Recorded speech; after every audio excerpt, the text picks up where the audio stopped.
1 o'clock, so I want to get started and tell you we're going to do an oil painting today, which you should know from watching the preview that's been up on the screen. We're going to do a seascape today. I haven't done a seascape for quite a while, several months, so I'm getting ready to give a demonstration to one of our local art guilds here in Florida, where I live. And so they're interested in a seascape, and so I'm kind of practicing getting ready for that, and I've been studying a little bit of my some of my own videos actually that I've done seascapes on. And so today I really don't have a photograph to show you. I do have that value map that I've had up on the screen for a while, and it will be that with a sketch will be on my website when I edit the video and put it up on YouTube. So today I've really used about 6 different photographs, and I've tried to create sort of my own composition from things I've seen in different photographs. Some of them are mine, some of them are other people's. But basically the idea is to try to create my own seascape and try to give it a lot of depth and some heavy waves, rough waves, if you will. And so that's what we're going to do today. So I'm not even going to go to the computer and take any time with that. I just want to get right to the explanation of my palette, which you've probably seen before if you followed me, and tell you the brushes I'm using and the paints I'm using. I may not use all of these, but I have them available, and I like to use this kind of common palette. I know where everything is, and it's easy to get the paints and to make the colors that I need to make. So these are Bob Ross colors. This is titanium white, this is phthalo blue, this is Prussian blue, this is midnight black, Van Dyke brown, dark sienna, alizarin crimson, sap green, cadmium yellow, yellow ochre, Indian yellow, and bright red. And I add one Grumbacher color over here called ultramarine violet. So that's the complement of colors. My brushes that I have at my disposal are I have a few from the Bob Ross set here. I have a 1-inch landscape brush. I have the painting knife, a number 5, I believe it is, painting knife.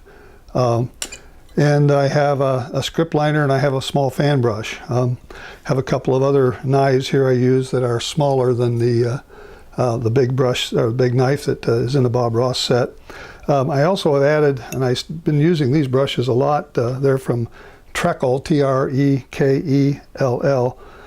These are synthetic mongoose brushes, and so they're a little bit like bristle, but they're not quite the stiffness of bristle. So they give a little bit of smoother texture on the canvas. So I have about 4 filberts here. I have a 16, 10, a 6, and a 2.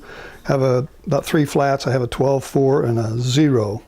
Again, I may not use all of these, but I will use some of them so you know what they are, where they come from, and that's really all I want to show you today for that. I want to get going here. I also have, as usual, I have my liquid white here, and I have my other medium, which is from Winsor Newton, and it's called Liquin, L-I-Q-U-I-N, and it actually speeds up the drying time.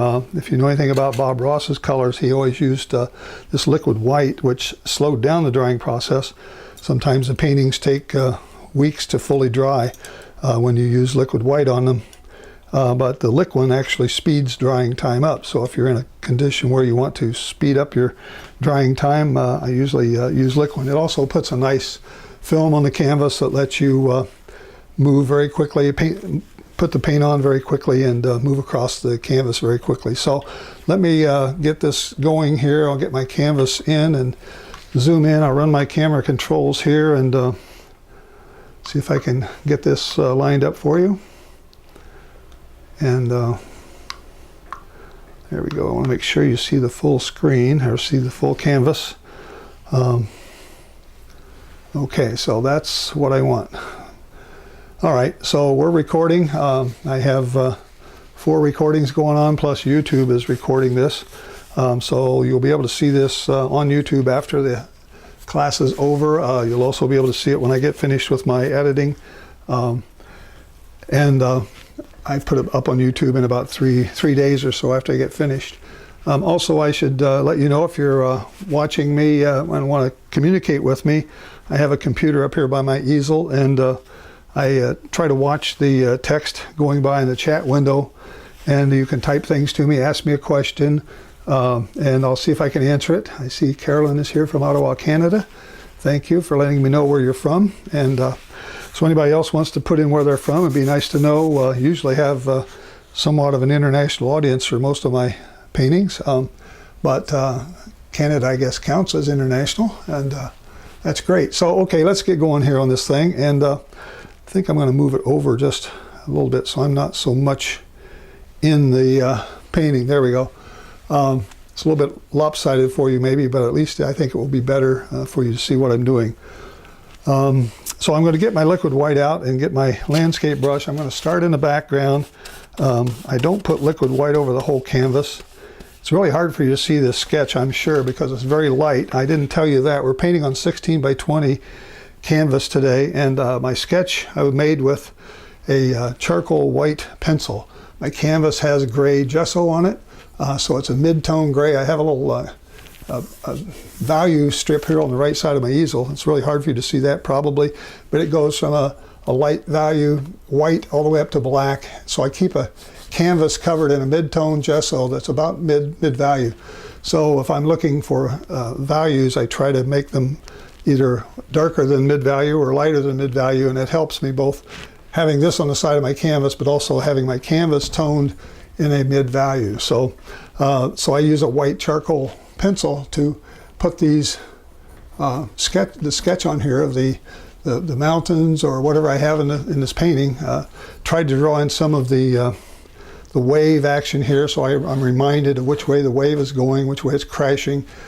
So I'm sorry you can't see that any better, but hopefully you'll be able to use that value map that I put up and get a good idea of the sketch from it. Okay, so up here in the sky, we're just going to throw in some liquid white up here, and we'll get a nice soft sky in this. I want this to have some depth and some I don't know, fogginess about it, I guess, is the best way to say it. I want it to be not a big bright blue sky, but a sort of a grayed down sky, I guess, and I want to have this be able to get a fogginess back here in the distance. I'll use a little more liquid white later on down here in the water, but right now that's all I want to put on here for liquid white. And that will do it. So I'll leave that way, and we'll go back and put this over here and get some other brushes now. We're going to start in the sky, and I want to make this sky sort of a, like I said, a little bit of a grayed down sky. I'm going to use some of my gray colors here, my midnight black, white, a little bit of my violet, and we're going to put a little bit of that back here. And see, I have so much of this liquid white on here now, it really gives me some interesting colors with this background. And it helps dilute them actually, and it makes them so they're not quite as bold and strong as they would be coming right out of the tube into on the canvas. So I'm using just midnight black, and let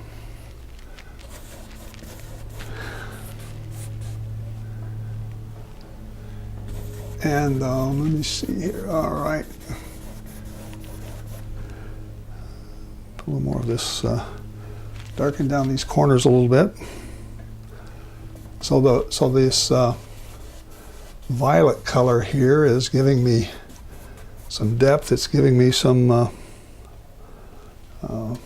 dark corners here that I can use. Keep the eye in the painting. It's always a good idea. you're doing landscapes or seascapes, to try to keeps the viewer's eye in the painting. One way artists do that is by darkening the four corners.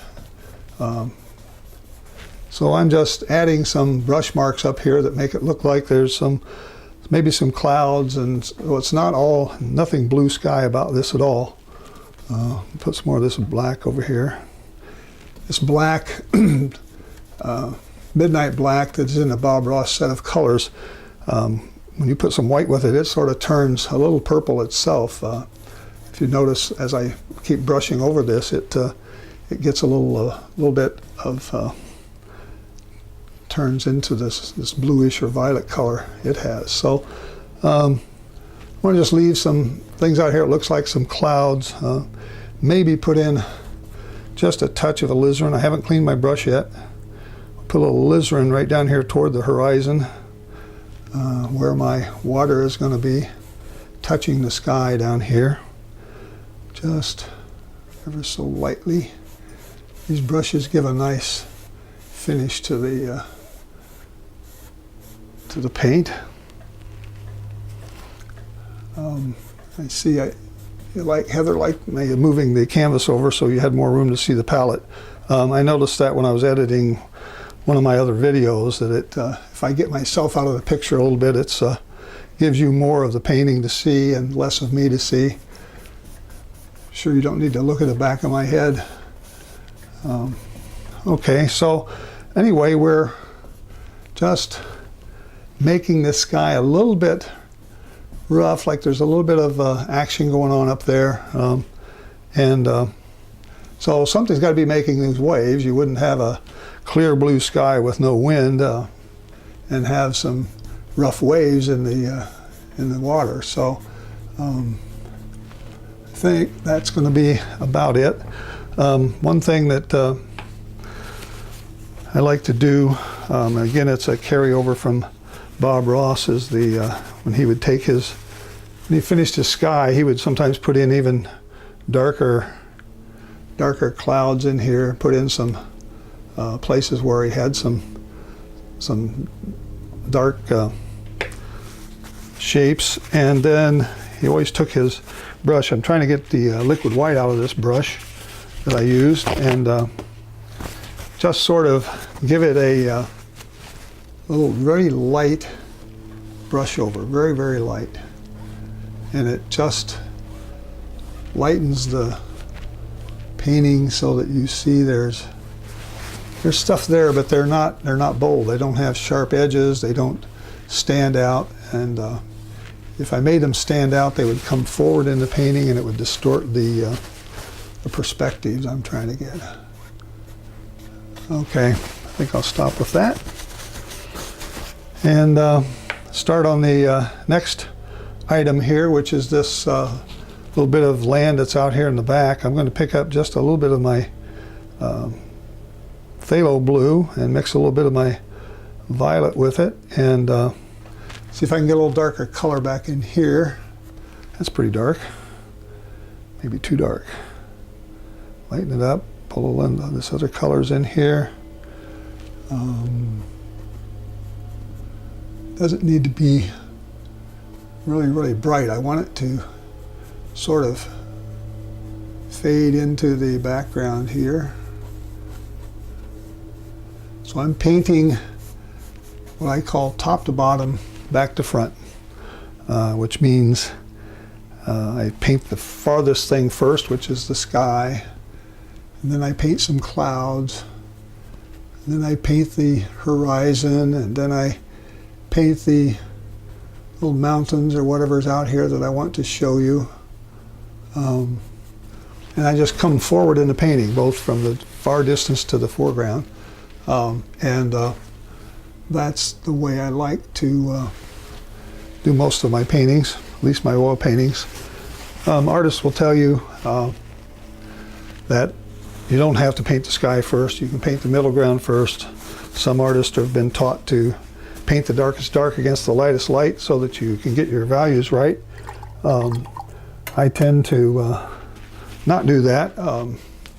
If I need to correct my values, I'll go back in and correct them, and I have my nice value strip over here on the right, so I can tell what I need to correct. I'm going to put a little more alizarin crimson in this up here and see if I can sort of soften it up a little more. It's got a little bit too much blue in it for me. I want it to have sort of a nice soft look to it back there. And to make it even look softer, one of the tools that artists use is to, since I have this liquid white behind here, I can use my one of my brushes here, bristle brushes, and I can actually stipple in just a little bit along this edge. I'm just punching the canvas to make it look fuzzy. It's probably hard for you to see that, but I'm making that edge very, very soft, so it looks like it's kind of mingling almost with the sky or with the clouds. And I'm just doing that by just simply pushing this brush in. If I want a little bit of harder edge, sometimes it's good to have a little bit of a hard edge on some of the distance back here. Just a little bit. I don't want to have a solid hard edge. I want it to be just enough that you know that there's a solid mountain back there, but it's not. It's kind of got fogginess over it. So I'm using a real little zero flat brush to just kind of put that in to help it look a little bit sharper in some areas. Okay, that's good for that. All right, now let's see if we can start on these mountains and cliffs that are on the side. I'm going to continue with my big number 16 filbert here, and I'm going to start picking up some of my browns. Put some white in there a little bit, put a little alizarin crimson in there. So I'm getting Van Dyke brown, dark sienna, a little bit of alizarin. You can put a little black in there maybe. But I'm going to start over here and give myself a nice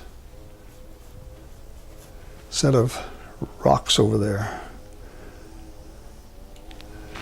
And these need to be fairly light as well, because they're further back. The furthest back is the sky. This is the next furthest back. This is the next furthest back. Over here will be closer, and this will even be closer. So I'm going to try, from a design standpoint, to make them get darker as they come forward. So I want these to be kind of foggy. That's why I added a little bit of light and a little bit of redness. Keep them in the background, sort of gray in some areas.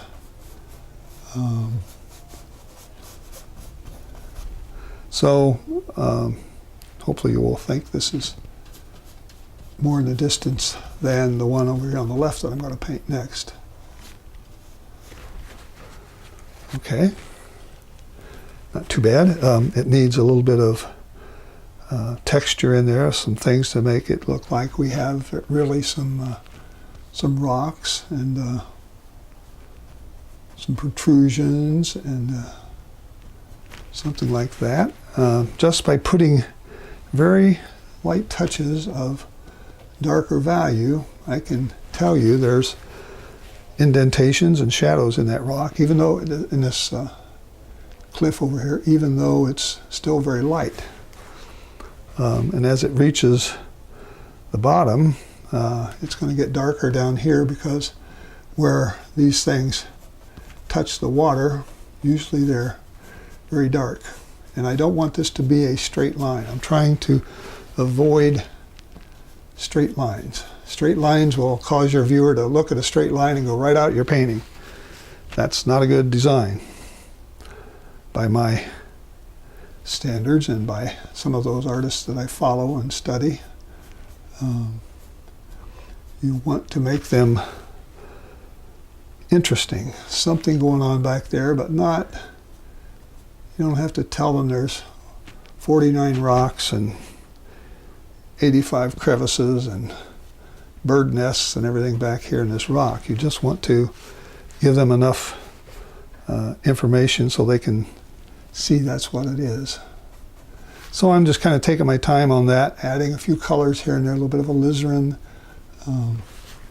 So I don't want to make it too interesting. If I make it too interesting, you'll go over there and study that rock, or that cliff over there.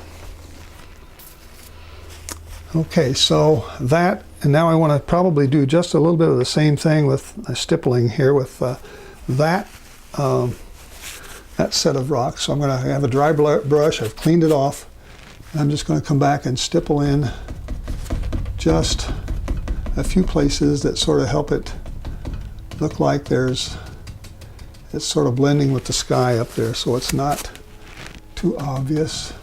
And if you got too much of the underpaint on your brush, you can always put a little bit of liquid white on your brush and stipple on top, and then put a little bit on there, and then just come back and sort of blend it in with the stippling action again. Okay, so I've made it fuzzy enough that it looks like it's hard for you to tell where the top of the rocks begin and where they end, but I've left enough hard edges up there that you can see that it is a solid rock back there. Okay. All right, let us look at the big rock on the left here, the big left side. I'm going to continue with my big fat filbert.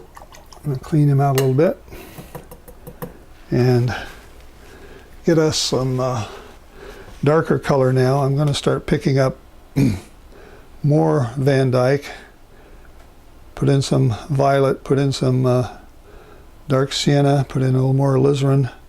Now I'm getting a fairly dark color here, maybe even a touch of blue. Not blue, but the midnight black. Okay, now over here, we're going to start all the way up. We're going to come down with a cliff that sort of is like running right down into the sea, but it's further back, and I want you to see that it is very large and imposing, even though it's not right up next to us. It's very big.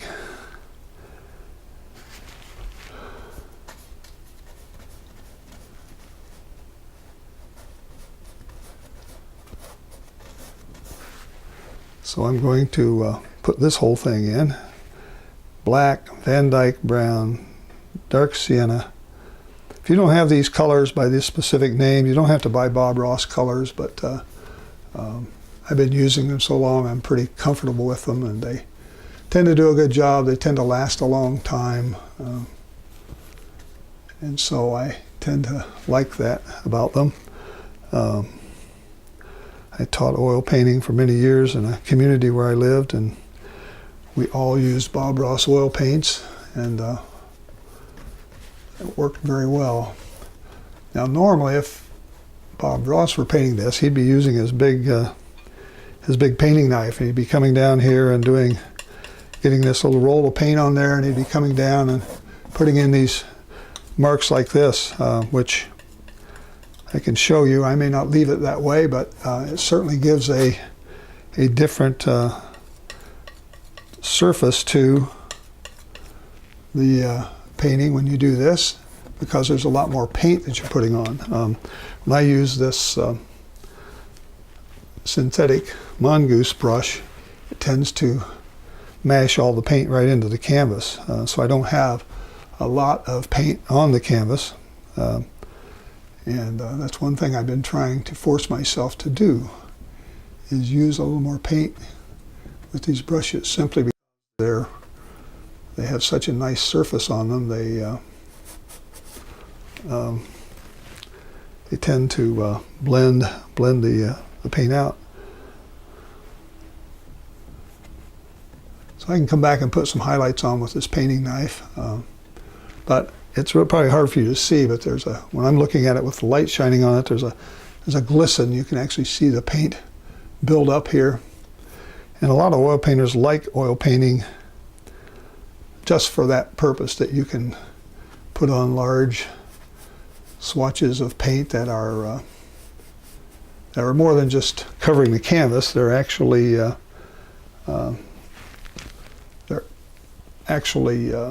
building a layer of paint on top of paint.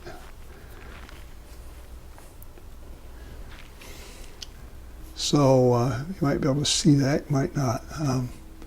So I got a pretty dark rock there, cliff, whatever you want to call it. Okay, I'm going to come back with my knife now. Put a little bit of white and a little bit of Van Dyke in it, and just see if I can put in a few more texture. That's way too white.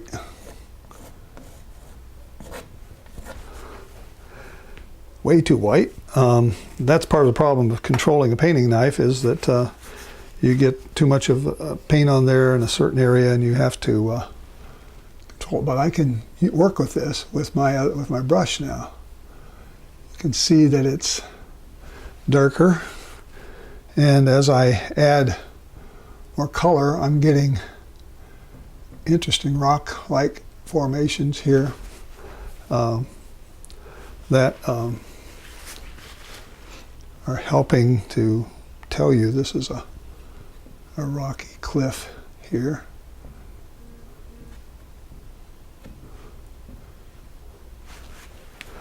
So now it's getting this look of, see, this vertical streaks really tell you something going on. We've got a few horizontal streaks in there, so you can see that it's sort of built out. So I'm trying to make some abstract shapes. You've heard me talk about abstract shapes before. And I don't want this just to be a big brown triangle over here on the left. I want it to have some texture in it. I want it to have some shapes inside this shape. This is a fairly abstract shape, but it still looks sort of triangular. And one thing that will help your paintings a lot is if you try to minimize the triangular shapes. But when you're painting something like this, it's got a lot of triangular, like mountains or peninsulas or whatever, it's kind of hard to avoid getting triangles. So you want to try to make them as interesting and have interesting protrusions on them, and put in some different values in here to help it appear that it's a solid surface. You're really trying to fool the eye, make a three-dimensional look out of this. And this kind of rock will have been here for ages and has probably been beat up and crashed by waves for decades, if not centuries. And I made this up in my head. There's no such place as this that I know of. There might be something. You might find a seascape that looks a little bit like this, but if so, tell me where it is. I don't know where it is, because I created this solely from sketching what I saw in other photos. Okay, before I leave this, I'm going to come down and do this last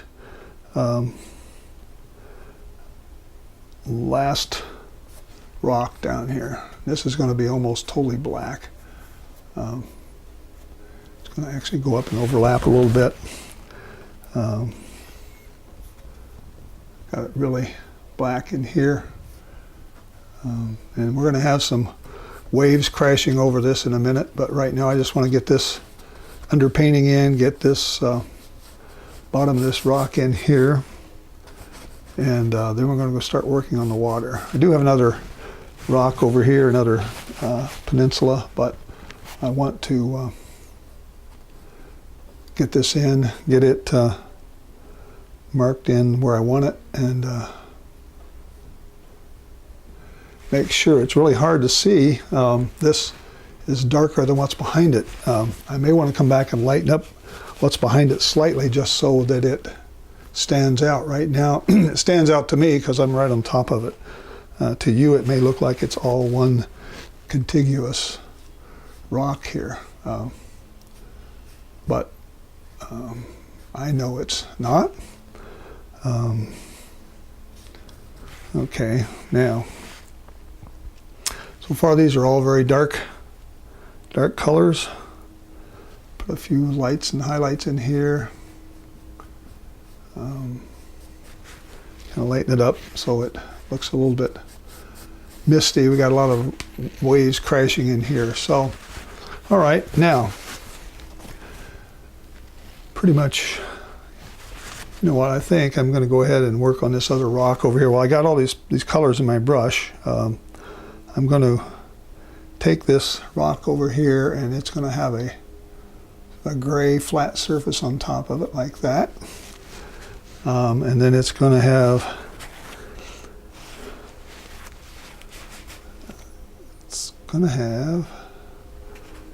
my palette for you guys.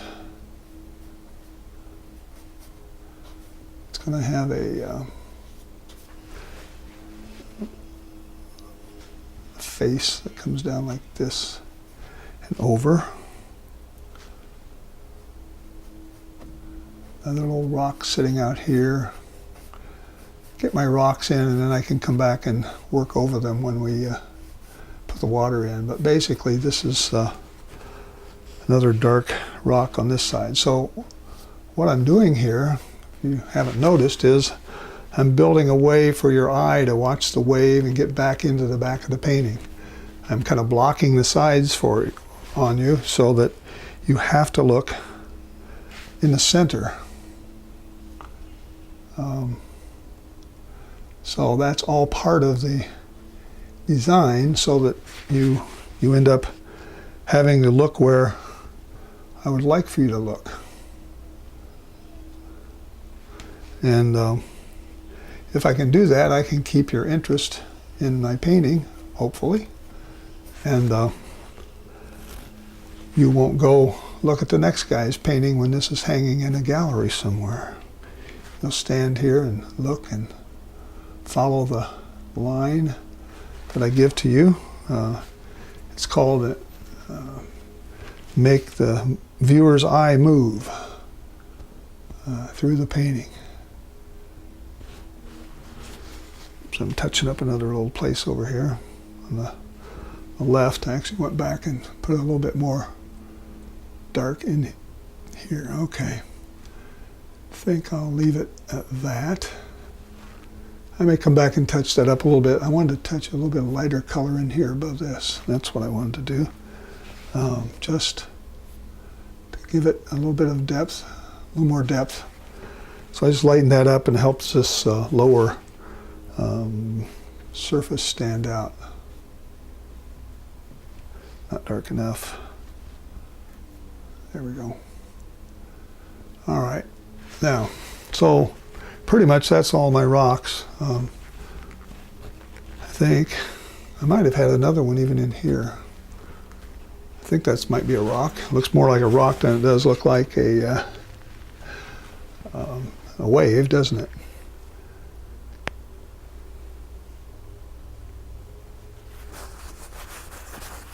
Okay, I've been checking my comments here. Okay, so I'm going to start now.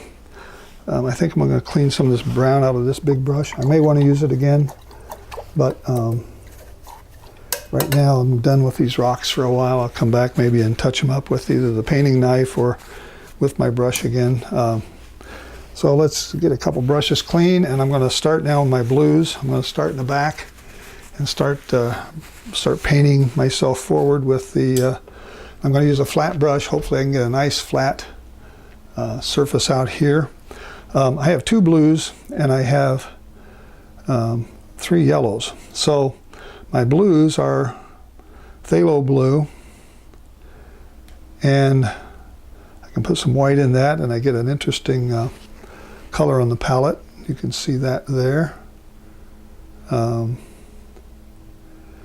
And then I can use my Prussian blue and put a little white in it. It's a little bit different color. And then if I want to get some greens, all the oceans have some form of green in them, so I can use my cad yellow here and get a green with phthalo blue. I can use my yellow ochre and get another green with phthalo blue. And I can use my Indian yellow, very transparent, pretty color, with phthalo blue. I get a third green. And now I can use those same three colors with my Prussian blue over here. I take Prussian blue and Indian yellow and I get a green. I take phthalo blue and Prussian blue and I get another green. And I take cad yellow and Prussian blue and I get my sixth green. So it may be hard for you to see that. Put that up and let you see that for a second.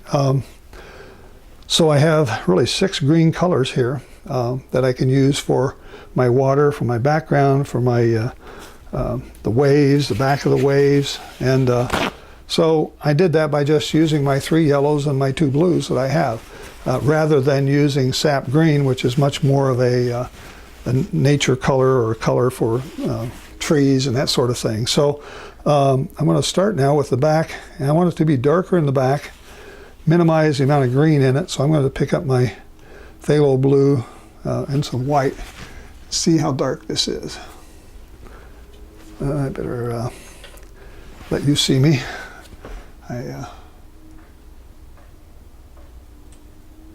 This flat brush is going to give me a pretty nice edge, hopefully. This is just phthalo blue with a little bit of white in it. Still have a little green in my brush from playing around with that mixing exercise. But let's put this in and pull it down and let it go around.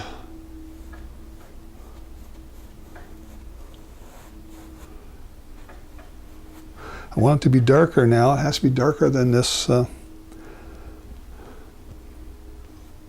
area back here. But I want it to be fairly level. Okay, pick up a little bit of my other colors here, my darker colors, my lighter colors of green. Start filtering in some of those. Just using a flat brush here. It's a number 12 flat. And as the light hits on this, it tends to turn these colors. You see the green in the ocean when you do that.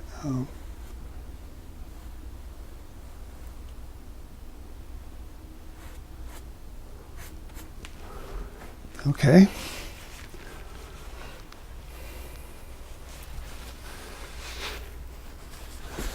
So we have some really good, interesting color here. I'm going to pick up a little bit lighter now, put a little more white in it, and start hitting in some areas that look like it might be some waves going on back there. I actually want to put a big wave back here that breaks the horizon line, and I'm going to come back and do that in a minute if I don't forget it. If I forget it, put it on the text chat window and remind me. I was going to put a wave in the background there.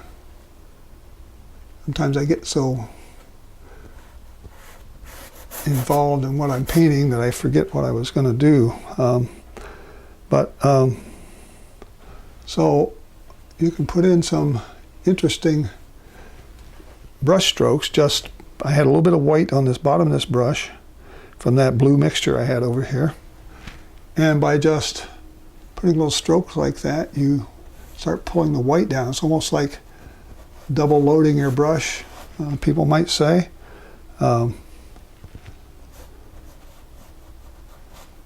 Even put a little bit of a wave back there, maybe leave space for a top of a wave.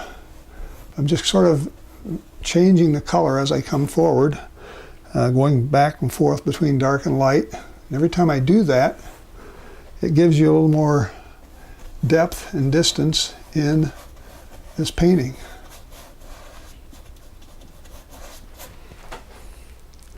So you see here, I just have a very light brush stroke. I just took white on the back of the brush and just went like that, and optically it gives you a wave back there, an optical illusion. And a lot of painting is about optical illusions, because you're painting a scene here that's very large, very wide, covers miles of ocean, maybe going out into the ocean. It could be several hundred yards across here. I'm trying to put that on a 20-inch canvas, 20-inch wide canvas. So what you have to do is you have to entertain the viewer with every square inch of your canvas. You've only got 16 by 20 inches to make the viewer believe this is a real seascape and this is real waves coming in, and that there's something going on out here in this part of the ocean, and it's so just the changing of the color help give it interest. If I painted that all one blue color, you'd get bored in a second, and I don't want to do that.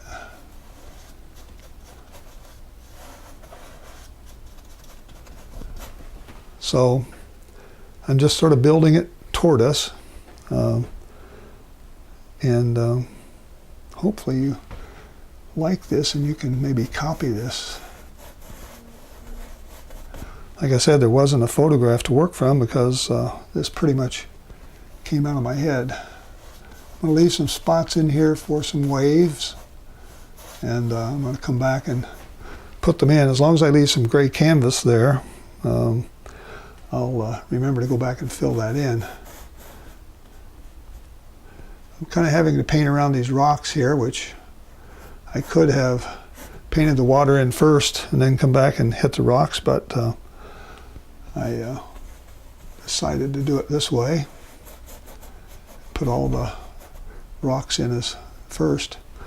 I picked up a little bit different green. I picked up my Prussian blue green over here, and a little bit of the green in it, and so it gives me another little color to work with.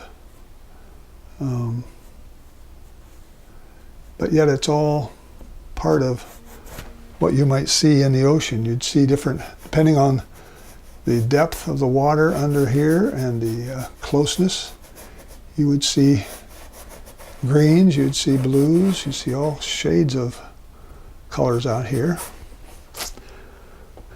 So I'm just taking my time, bringing you forward in the painting, and by mixing my colors here, I can help show you little wave actions starting. As they're getting closer, I'm going to start sort of defining these waves a little better.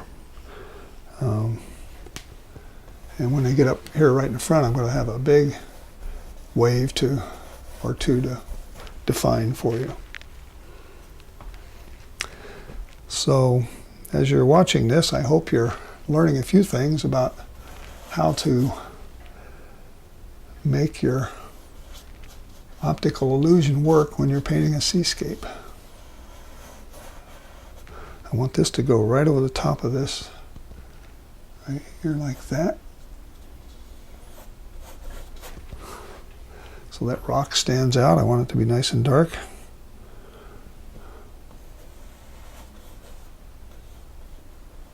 Come down here. Okay, so it's a lot of blue paint. I may not follow my sketch that much at all. I don't know. It's going to depend on what this thing looks like and how I can react to the painting. At some point, even when you're painting with photographs, you have to stop looking at the photograph and start looking at the painting itself and saying, what does it need? Where do I need a wave, or where do I need a shadow? Trying to make this thing look like it's got volume and depth and three-dimensionality. So I'm not quite there yet. I'm still using some of the photographs I have at the top of my easel and sort of picking up colors and values and that sort of thing. But I'm just covering the surface, and hopefully we're going to get a nice looking painting out of this. I said I haven't done a water scene or a seascape for quite a few months. So it's always a good challenge. I probably was more bothered by this today because I didn't have a photograph to work from. I just wondered, how will I do this? So I'm just using my right brain and trying to create something that's looks interesting for you and looks real, like we have a real set of rocky areas and a lot of wave action going on out here. Kind of leaving room for my waves, if you noticed. Just keep this paint coming forward, changing it up, darkening it up here and there.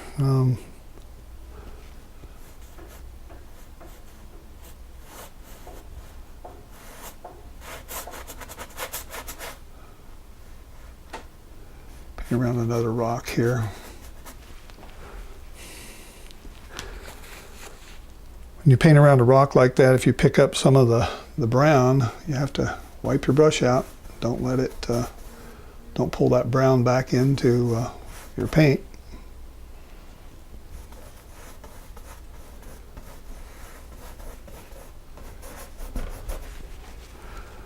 Okay, so that's going to be the top. I got a wave that's coming here. Let's see. Step back.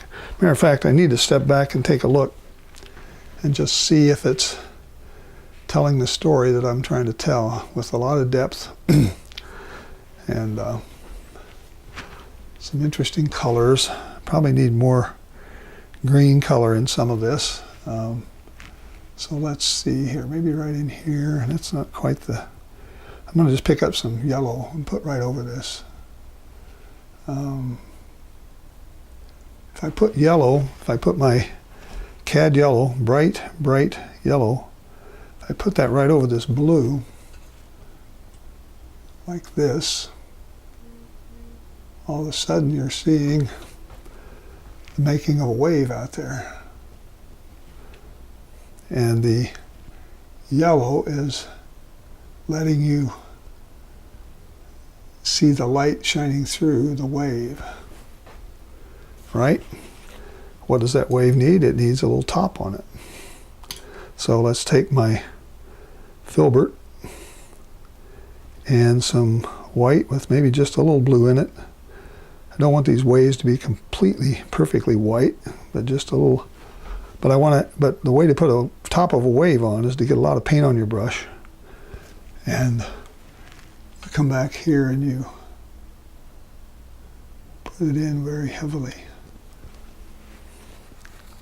Go back, wipe it off, get some more paint, and just sort of put an interesting top on that. And pull it back into the what's behind it, if you can.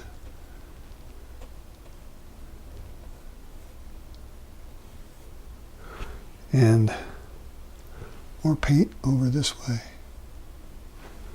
All right, now you're starting to see it. All I've really done is just taken some white paint and gone over the top with a curve action, sort of like the letter C. When I do the letter C on the top of the waves, and I want to do like upward stroke, upward to the right, like this, under the wave. And that helps give you the curvature that that wave is exhibiting.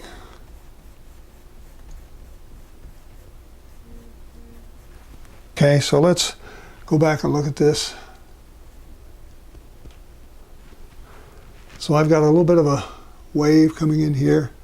It's going to be making a little bit of a frothiness down here probably as it's starting to crash. So I'm pulling in some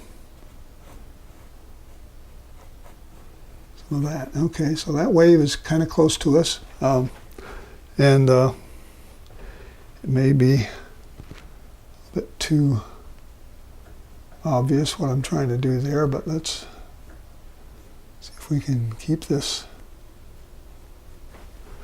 by just putting in a few little white specks and flecks in there. This is coming this way and it's building up and it's coming over here.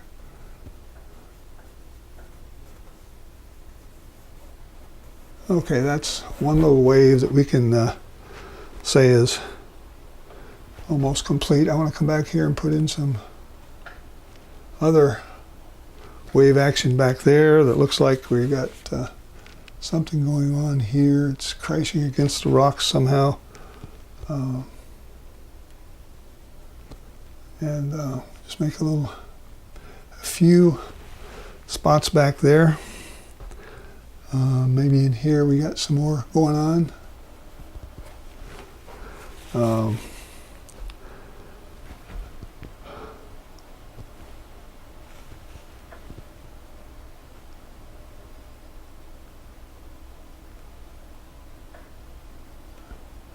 We got too much green in this on the left side, maybe. I don't know, but you can always fix it. That's one thing about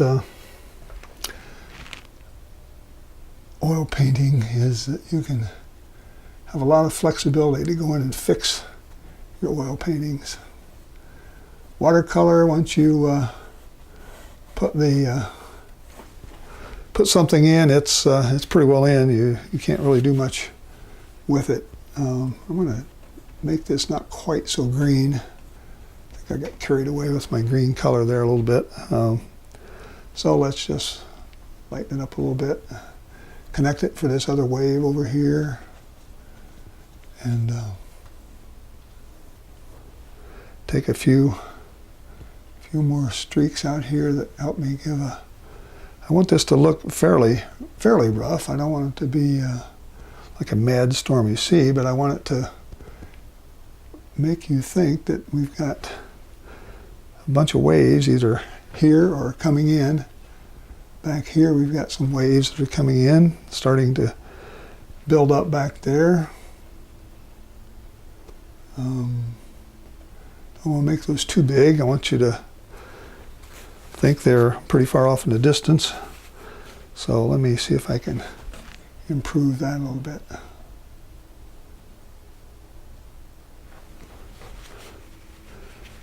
Yeah. You probably wouldn't be able to see much green back in here.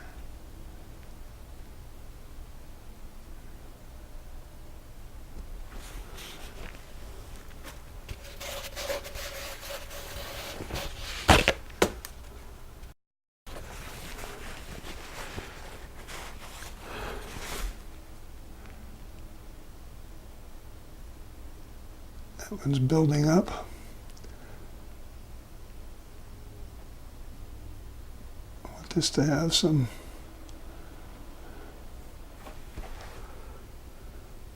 so it's coming in. This one still looks too green to me. I'm going to come back and see if I can improve that a little bit by putting in some more blue. So what happens, I got three photographs at the top of my easel, and I look up there every once in a while and I see a color and I say, oh, I like that color. And you put that in there, but it's not harmonizing with the rest of my painting here, so I'm going back and saying, even though that color looked good in the photograph that I'm looking at, it's not something that I want in this painting.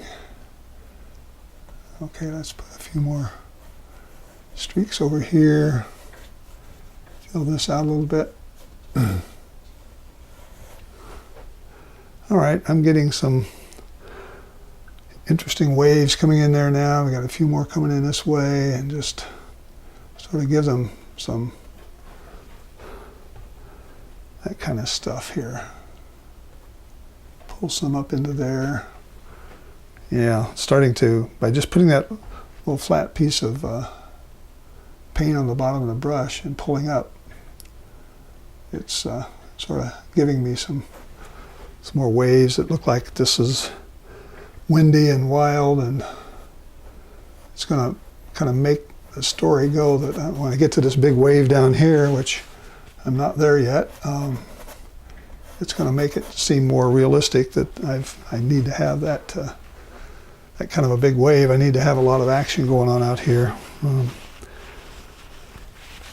Even back here against this area, I want to have some things that look like there's some wave action going on. And you can kind of make it look that way by just your brush strokes, by giving it upward strokes and downward strokes. That's what I did in here.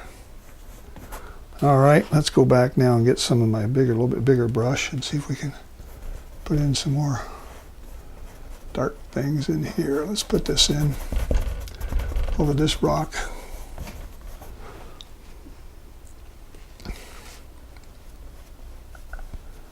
Thank you all for staying with me today. I've got a nice crew today.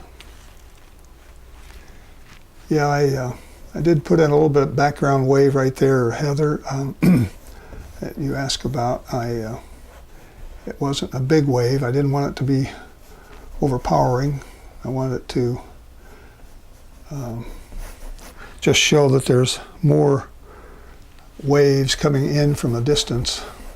So the sea is kind of swelling up before you here.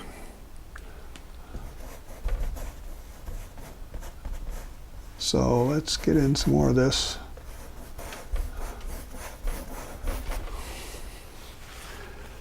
Okay, so now I've got this big wave right in here. I'm going to have to put some more blue on top of it before I get ready to paint that wave. So I need to get some more of this in here. I'm going to get just a little bit of my liquid. See if I can get a little more spread out of this paint here. Getting tired of having to force it in.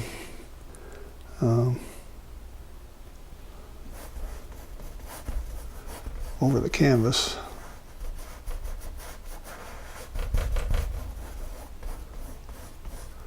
The liquid helps the paint move on the canvas. Helps it cover a lot more ground. You see how much ground I covered right there, but just putting in a little bit of liquid on my brush and move my palette for you who are watching from home. Watching live, I should say.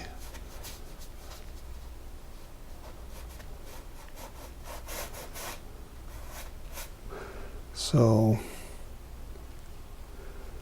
get a little bit of that on here and we'll continue in.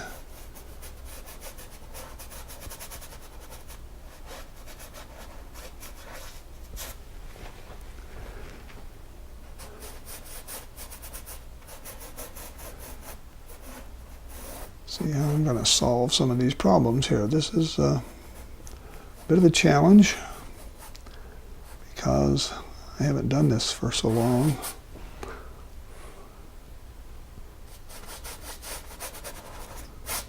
Pick up a few other colors in here. I want some of this green to come in here.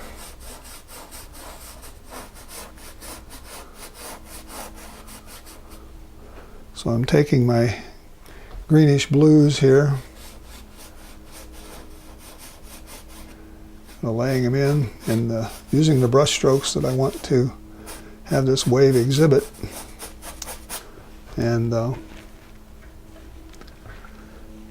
hopefully it's going to put some top on this wave, put some more greenish blue back here.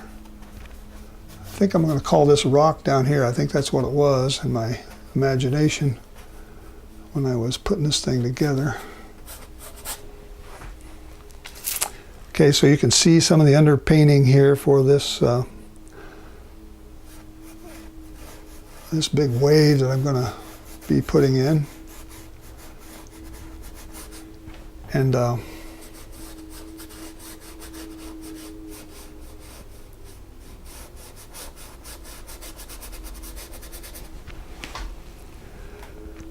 yeah, that's starting to look a little bit like I want it to. The area of the wave that has this bright reflection through the back of it, I tend to call that the eye of the wave. And it usually has some bright yellow or yellowish green color in it that lays right below the top of the wave that's crashing over. Try to get a little more white in there, a little bit more lightness.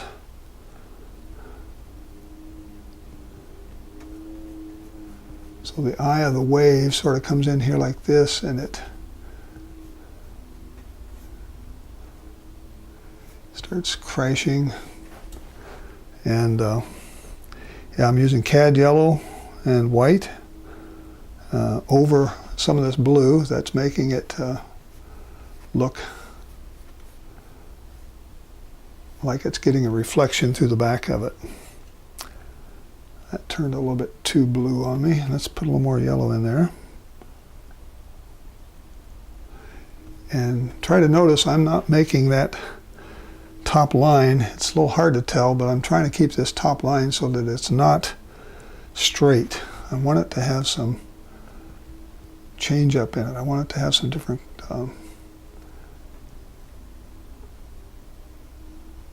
basically I want an abstract line along there, and I'm going to come back with my whites over the top of that, and we'll see if we can improve that even better. So the brush stroke, it looks like I'm painting a cliff here almost when I look back on my screen, but that's kind of what a wave does. It looks like it, and it starts getting this, sort of gets this gradiated color coming up in it like this, and all of a sudden you're seeing the top of that wave come over. So I'm making this brush strokes in a sort of a reverse C as I come in this way, and over the top I'm going to make them in a sort of the letter C. So it's kind of the idea of making it the brush strokes are telling you what's going on there. I have a rock over here, and I'm going to have some splashes going on. Probably use a little more white. Okay.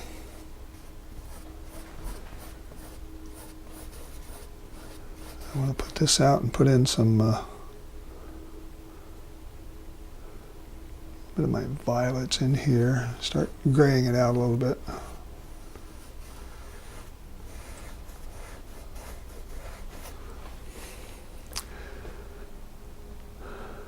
So I'm picking up this gray color here, and I want to sort of make this area here have I want it to have a look like it's sort of flat. I'm going to put a shadow behind it, under it, so that it looks like you're seeing this water that's getting drawn up into this wave.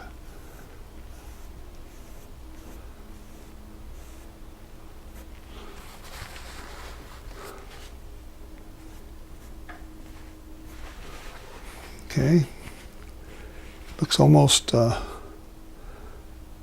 engineered, doesn't it? It looks very not very organic.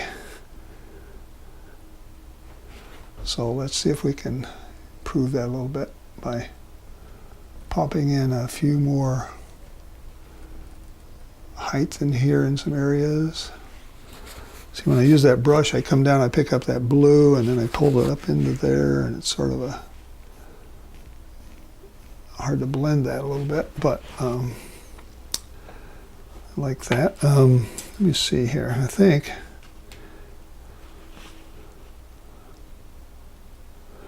let's see if I can get use my little fan brush here and see if I can put in some of these waves that are coming over the top.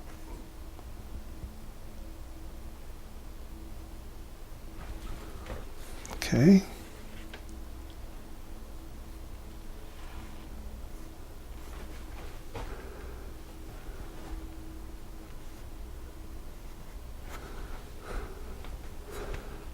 Put a lot of paint on that fan brush, including some liquid white, to sort of get this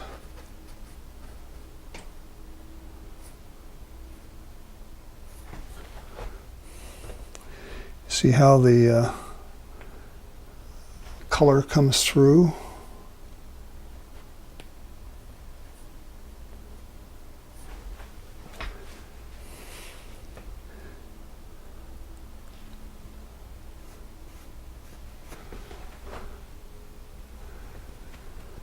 I have to have more crashing out here.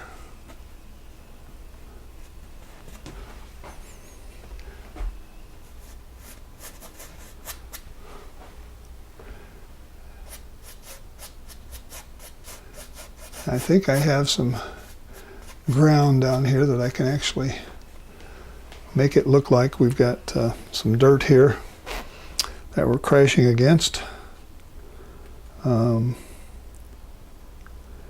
But let's continue on with this crazy wave here.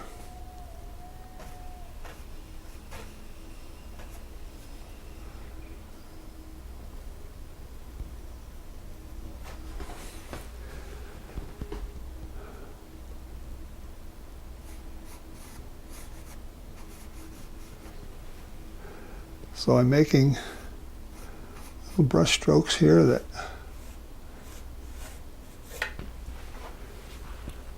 hope you see that wave is sort of crashing in. You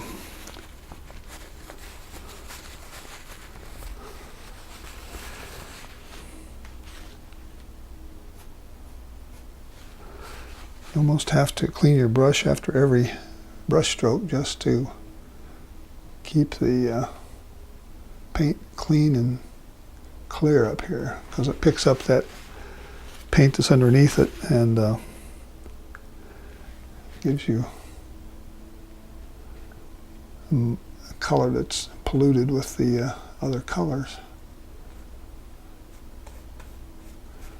Okay, this is going to be hitting on the rocks over here, so I'm just going to put up some things here to remind me to come back and put in some clear white over that. Once I get a little more clear white in my brush.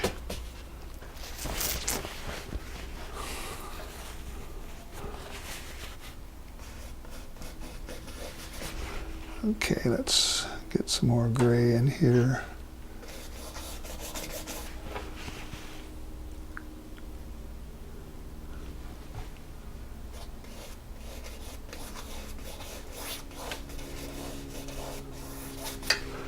And a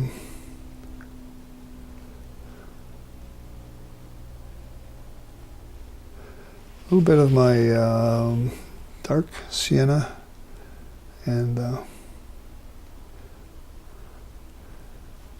little bit of white and yellow. See if I can get a color here that gives me a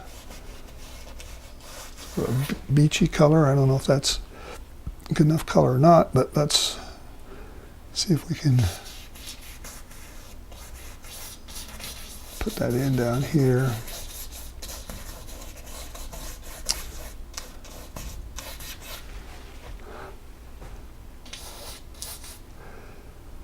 So I'm just using dark sienna, a little bit of Indian yellow and white. And yeah, it looks like I picked up a little alizarin in there again. Maybe I didn't.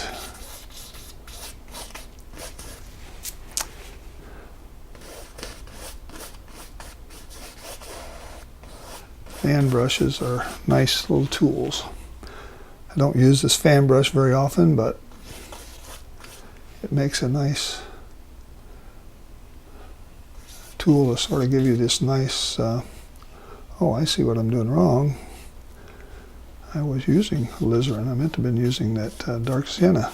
I don't have these things labeled on my palette. I just have to do it by memory. I'll put some of these other colors. I want to give me some balance here. I don't want this color to only be used down here.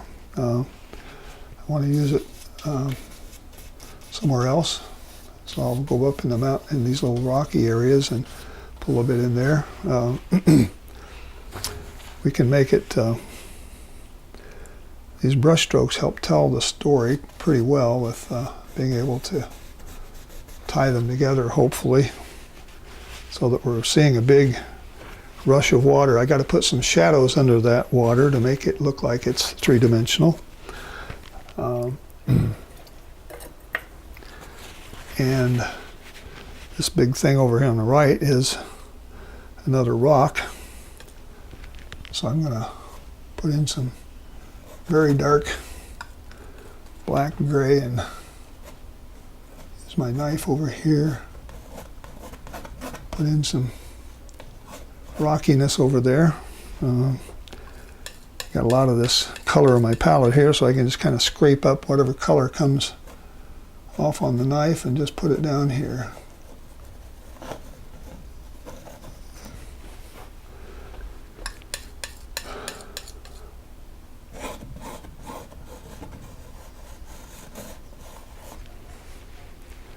So I'm getting a lot of different values in here, different tones, picking up different colors, picking up some of the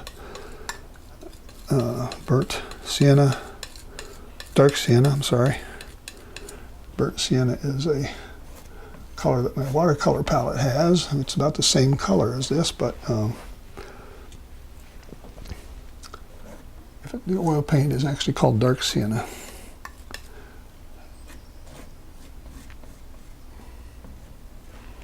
Okay, I'm going to put a few of these colors back in here so I don't end up with just one place where this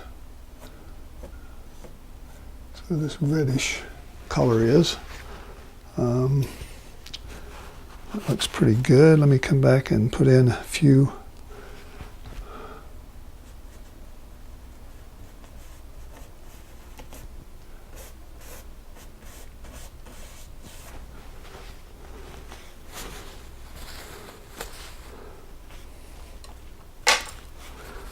Okay, how are we doing here? Let's step back and take a look at this again for a minute or two. We've been going about an hour and 10 minutes. That wave in the front needs to be connected to the background so that it doesn't look like it's just glued on. It's not a bad looking wave, but it's not connected to the background. And usually you can do that by either stippling or coming back and putting in some other colors back here that sort of tie it into the background here so that it doesn't look like it's glued on.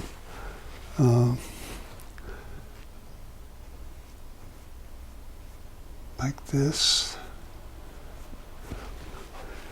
We're starting to see I actually have the some of the wave action there turning up above the top of the wave.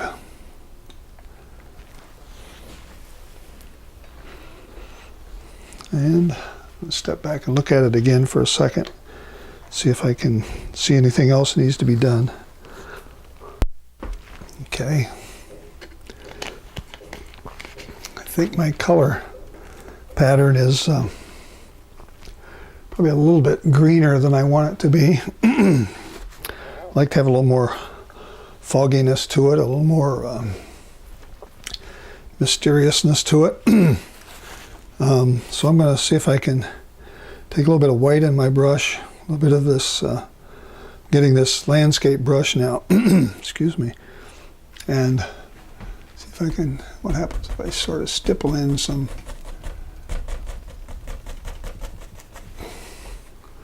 of that.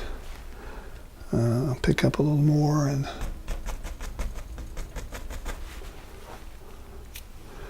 getting a little bit of that texture I want to get out of this.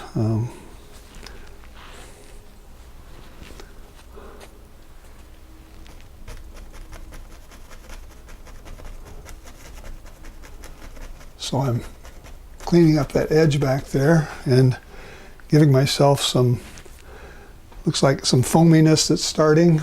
And it doesn't leave me with a hard edge, which keeps it from, which makes it look like it's glued on if I just leave it that way. So let's get some more white in here and see if we can pop in a few more things that look like what would be crashing over the rocks here. Actually, you end up with little strings coming down and water coming over the rock. And see if I can blend that a little bit back here. It's not too obvious what I'm doing. I need some more. I need some more in here. This is not rough enough for me. Yeah, see, I need to get some more of this.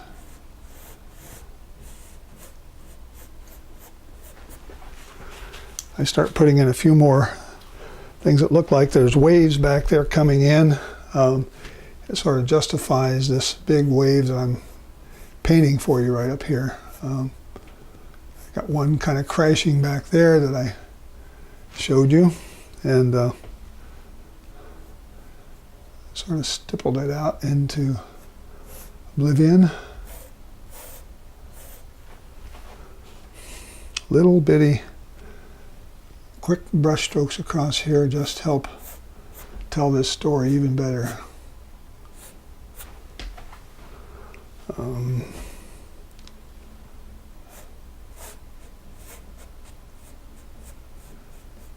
want to give it the idea there's more waves building. And let's put in a shadow color here underneath some of this, underneath some of these waves.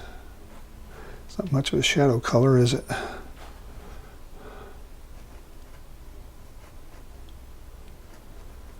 May have to come back and restate some of those, but the idea is that you want to give it something to make it look three-dimensional. That wave is three-dimensional and crashing.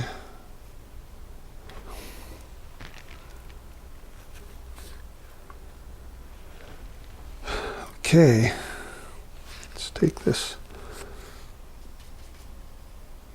I want to try to harmonize these colors as much as possible, but I don't know. Let's see here, I'm running out of white paint too. Thank goodness.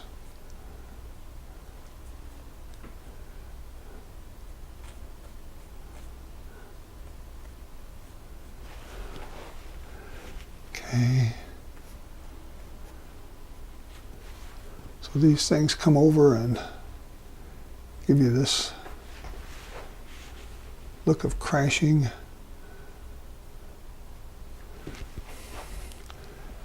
It is fairly green. If I pick up some of this, pull it back into here, I start showing you another wave back there that's maybe starting to build up.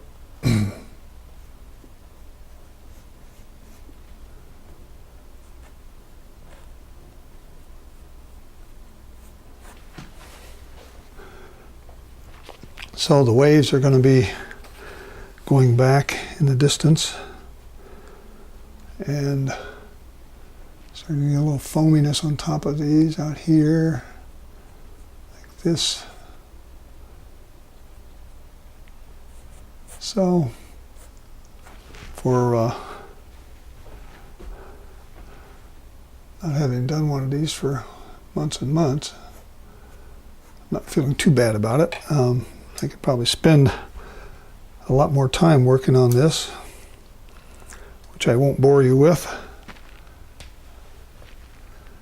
And See, I do want to check some other things here. I do have that wave in the back that you reminded me about back in here. Just put a few more things back there that look like we're getting a wave action back there. I can touch this one up a little bit more. I think I've lost some of the... Many artists would not do a seascape in one sitting. They would let this thing dry and come back and do another layer over the top. So I'm just trying to give it some more volume and movement about in here so that we end up with something that looks like we've got a really lot of wave action going on. So hopefully I've got enough wave action going on here to help you see that. As I said, I still feel this is almost too green, but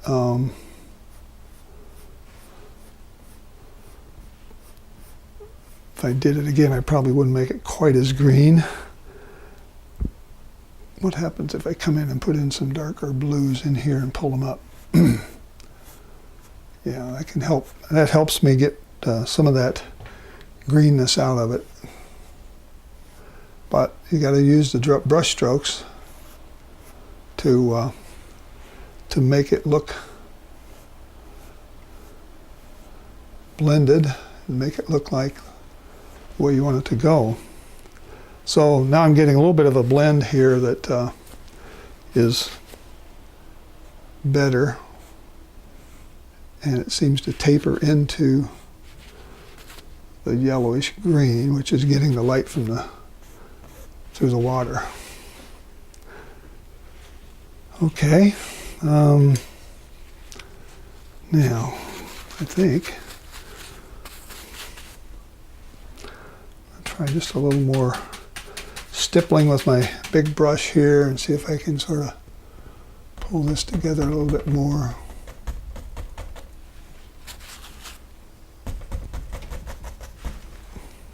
I think we're getting a little bit of wave action over here.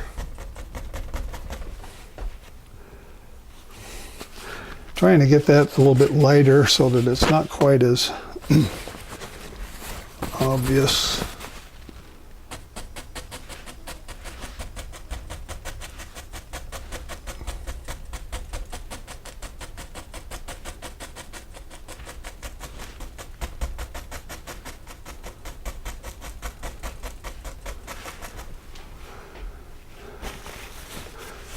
So it looks like there could be some wave action starting out there that's starting to hit those rocks. I'm just using the stippling action from this brush and putting in some things look like some crashing waves back there. And even over this little thing right here, we probably could have a few waves coming over. I'm going to ruin it if I keep messing with it, but I wanted to get this sort of tied together a little better. A few more stipples and a few more. Take that out and kind of come back and hit it again. And put in a little bit of a brush I'm going to use here.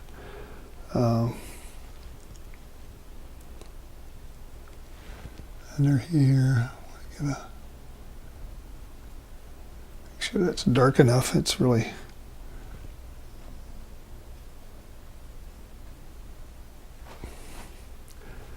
okay. So much for that.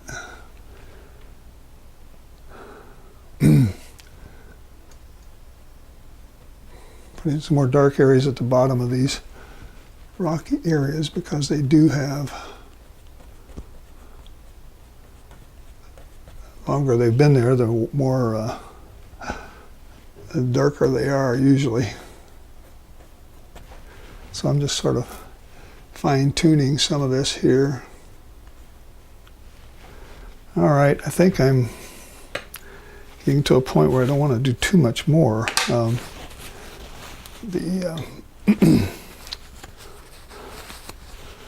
See if this would.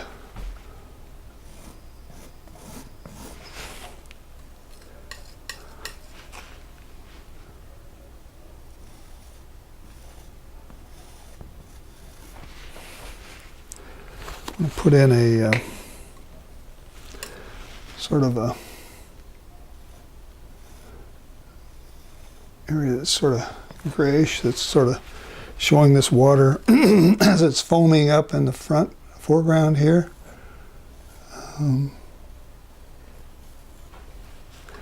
Get that paint on the bottom of your knife and just sort of pull it back. There, now you're seeing, with that thick paint, you're seeing the what the water's doing on the ground, which is what I was trying to show you. Another little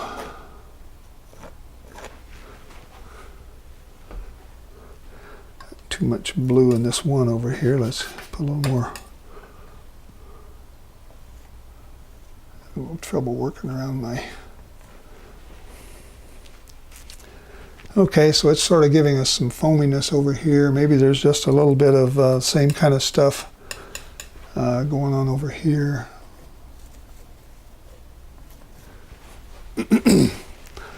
Thinking that might be enough. Something over here, put in a few more things over there. Just leave some water hanging around the bottom of these rocks. Maybe there's another rocky thing sitting out here that's been messed with. All right, I'm getting abstract now on you. Just want to kind of close in that corner. Think I'm going to stop and say that's enough. Probably could spend some more time. I probably could let this totally dry and come back and do another layer over some of these waves, but I think for now that's going to be enough. As I look at it, it's not too bad. I can always see things that I can do better, but I think I've taken enough of your time today, and I want to thank you for tuning in and watching me, and I hope you give this a try. Let me know how you do, and check out my website. The sketch or the sketch and the value map will be on my website when I get this thing edited and up on Facebook, but you can, or up on YouTube, but you can watch it with the link you have from the live event on to YouTube, and I will have a new version out there that's a little bit edited and take out some of the glitches and things in here that I do when I'm doing it live. And check out my Facebook page, check out my website, and tell your friends, let them know that you like this painting if you like it. And think until I see you again, this is Larry Hamilton saying so long for now. Bye-bye.